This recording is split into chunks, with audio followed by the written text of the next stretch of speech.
Hello vinyl community, this is Randy. Back today with another video.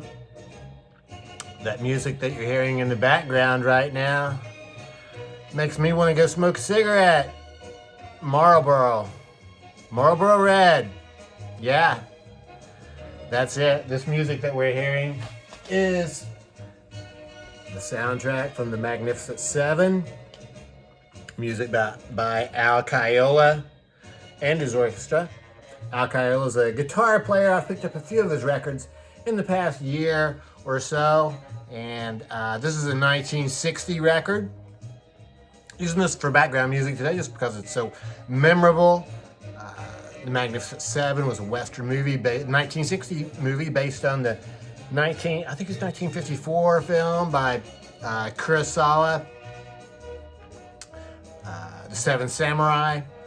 So, and then, it was a very memorable theme song, and then, of course, it was picked up by Marlboro Cigarettes as their theme song, used for many years, so I'm sure if you're old enough to remember cigarette commercials on TV, you remember this song.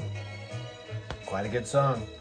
I want to mention before I get started showing any other records that Tone Scott, fellow VC member Tone Scott, has, I guess, taken a new position at Goldmine magazine, and he's now a columnist there. He's done a few columns down. I guess he's been doing it for a month or so, and the most recent issue has a story about the vinyl community. So yeah, very exciting, and it's a good sort of a history, I guess, sort of a look at the vinyl community, and just have some pictures and everything. So I'm going to leave a link to that story and his other column. He also has another column in this week's magazine about psychedelic soul music. So both really interesting. I'm sure you'd want to read both of those. I'll also leave a link to his latest video where he talks about some of this stuff. So yeah, way to go, Tone. Thanks for doing those stories, and it was very cool. And yeah, I'm sure anybody in the vinyl community would be interested to see those. I have picked up a few records in the first part of October 2022, so I'm going to show those to you today. That Al Caiola record was one of them. I've picked up a few 7-inch singles, so I'm going to show those to you. The first one I got is a Record Store Day 7-inch from, there's the hype sticker for that, 7-inch from 2019. This is Lost on Xanadu by Lenny Kaye and the Flesh Tones. Lenny Kaye, I think, is best known for being the guitarist for Patti Smith Group. He may be best known for writing the liner notes and compiling the original Nuggets album that dug out all the, well, not all, but a whole lot of garage rock songs from the 1960s on an Elektra compilation album from, I think, about 1972 or so. The Flesh Tones are sort of a garage revival band, I guess you could say, from the late 70s or early 80s. I think their first album was called Roman Gods. I had that one a long time. I got that when it came out in like 1980 or something. I don't have it anymore. But this is a very cool song. Has, I guess, a little bit of a surf rock feel to it, I guess. So here's the lineup and the band members. So yeah, Lost on Xanadu is on this cool orange label, orange record on Yep Rock Records. I got this record by Not a Surf called The Moon is Calling. Pretty cool cover on that one. Not a Surf is, I think, basically an indie rock band, I think, from the New York area. They've been around since the early 90s. I was a little bit surprised to learn that I think they are still playing even now. This song is from 2011. This is on Barsuck Records. The Moon is Calling. So yeah, indie rock is what I would call that. Sounds really good. I have this King Curtis single called Heavenly Blues. This is a 1959 single by King Curtis. Band leader and saxophonist King Curtis The other side is called Restless Guitar. Heavenly Blues is written by Lieber and Stoller. Heavenly Guitar is written by King Curtis. And so I'm going to try and do a needle drop on this so you can hear a little bit of the Heavenly Blues. I think I'll be able to do that. I'm also going to do a short, quick needle drop on Boogie Oogie Oogie by A Taste of Honey. Boogie Oogie Oogie. Fantastic song from 1978 by A Taste of Honey. Taste of Honey they won a Grammy Award in 1979 as Best New Artist. Best New Artist Grammy in 1979. I'm going to try to do a needle drop on this, just a few seconds of it. I really like the way it starts out. She starts out singing, "If you think that you're too cool to boogie, boy oh boy have I got news for you." So that's it for the 7-inch singles. I picked up this used record. At first I wasn't really going to show this record because it's in such bad shape, and I usually just never even would pick up a record that is in such terrible shape. I mean, this is seam splits, it's had tape on it, there's writing on it. But this is just a record that I've never seen anywhere else, and I had listened to it by streaming, and it sounded really good. And I'd actually asked him to play for some of it for me in the store so I could hear what it sounds like. And the sound is, well, the sound isn't a whole lot better than the visual quality of the album. There's a lot of surface noise on it and everything, but really actually have to get used to get into it a little bit, and it gets to the louder parts. You really don't notice that part too much. So the other half, this is a 1967 album, 1968 album by a band from San Francisco called The Other Half. They're best known as, I think they are the first band, or maybe the prior band before Randy Holden joined Blue Cheer. So I'm not sure which one of these people in the back is Randy Holden. This is on Acta Records, and these songs are all written by The Other Half. And I think it sounds like garage rock or psychedelic rock from the 60s. It really is quite excellent. I'm really glad I picked it up. Like I said, I usually wouldn't get a record that is in such bad shape. They've written here, "This is Dizzy and Cinnamon and Proud Mary." That seems weird. Those are three hit songs from the late 60s, AM radio hits. Dizzy, Cinnamon, Proud Mary. Kind of more pop-oriented than I think anything on here would be. Even though this is not that outrageous, I don't think it could have had some hit songs on it. The guy wrote his name on it, too. Jeff Hartline. It's weird, too, looking in Discogs at this record. I see that for the ones listed, like, there's not that many listed for sale, and they're all pretty expensive, but it seems like half of them have writing on the cover documented. So I'm not sure what would make people want to write on the cover. This is really actually a very cool album cover. I don't know why people would write on it, but anyway, like I said, the music is really great, and I'm glad I got it. And of course, I'll be looking for an upgrade if I ever see one at a reasonable cost. But a reprint, a reissue would be fantastic for that. I would definitely get a reissue on that. I picked up this Polvo record. I saw the Vinyl Douche showing this within the past week or so. Polvo's a band from the early 90s. Are they from? Well, I'm not really sure where they're from. They're from the United States, but I'm not sure where in the United States. But this is about the fourth Polvo record that I've gotten. And this is on Touch and Go Records. It's a brand new reissue of their 1997 album.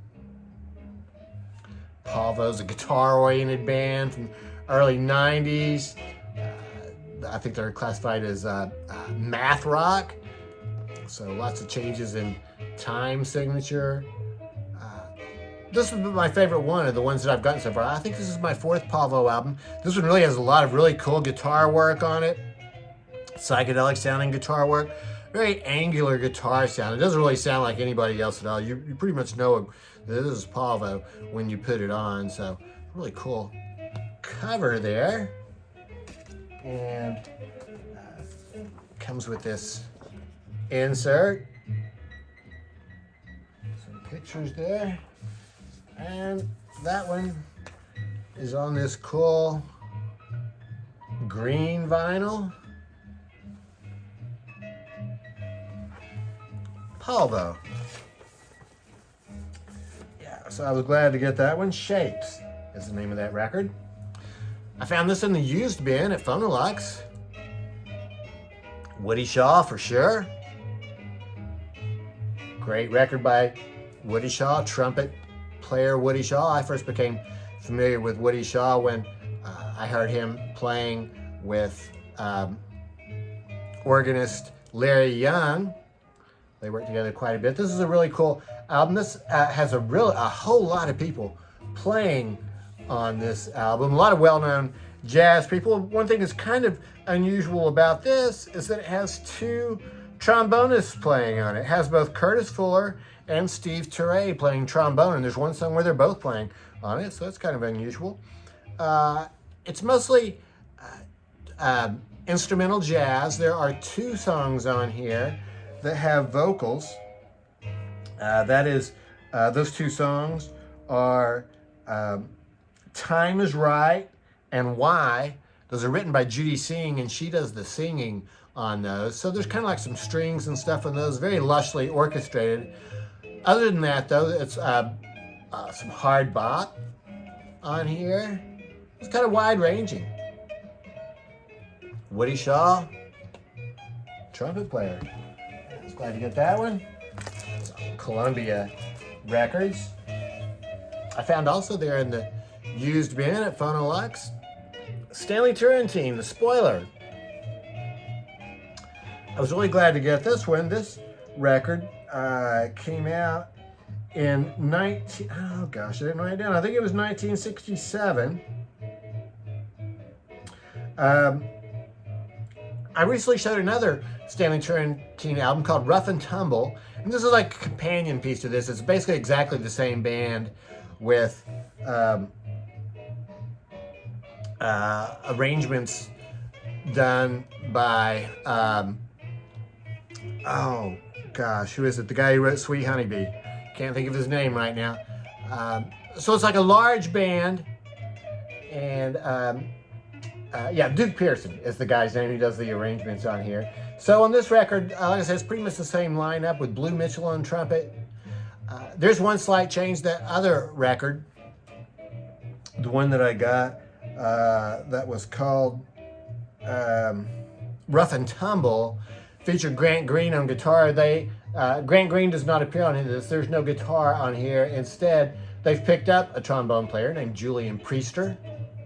James Spaulding plays on this one. As I mentioned on that last one, he didn't even get to take a solo on Rough and Tumble, but he does get a good solo on here. This also features Pepper Adams on baritone sax, McCoy Tyner on piano, Bob Cranshaw on bass, Mickey Roker on drums, and they added Joseph Rivera on shakers and tambourine.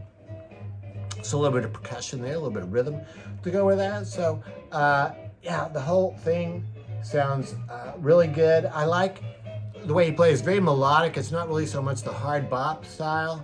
It's a fantastic cover of Sunny on here to start side 2. And then there's a very lushly orchestrated theme from the Oscar. Really fantastic. Sort of unusual for a jazz album. Stanley Turrentine, Spoiler. That is on Blue Note Records. As far as I can tell, this is an original from 1967. I don't think it's been reissued. I think this was after Liberty took over Blue Note, though. The last record I have to show you today is another used record I picked up at Phonolux. It's called It's a Big Bad Beautiful Day. Choice quality stuff. It's kind of weird here because the name of this band is It's a Beautiful Day. So, I mean, I'm not sure. It's the name of the album, It's a Big Bad Beautiful Day, with a subtitle, Choice Quality Stuff. A little bit confusing. But It's a Beautiful Day is the name of this band. I would call it Choice Quality Stuff. So, it's a really cool record. This is their third album after the self-titled first album And then there was Marrying Maiden, which was sent to me recently as VCLT. Well, it's part of a record that I ordered from Michael, oh gosh, can't think of his name right now. But he sent me that. It's a Beautiful Day record, and so it made me get out the first one that I had, and that sounded really good. I saw somebody talking about this record recently. They just picked it up too, and they liked it. I like it a lot too. It's kind of like a 2-record set on 1 record. The first side is choice quality stuff, and the second side is Anytime. So, well, according to somebody in Discogs, the first side rocks a little bit more, the second side a little bit more mellow. I guess I could go along with that. That sounds kind of accurate. So, it's really a good record. I have to listen to this some more. I haven't listened to it too much yet. Very cool cover on that one. So, that's it. This is also on Columbia Records. So this is a record I picked up in the first part of October 2022. Let me know what you think about those in the comments, and be sure to click on those links for Tone's stories in Goldmine and his latest video. And yeah, I guess that's it. I hope everybody's doing well. Thanks very much for watching.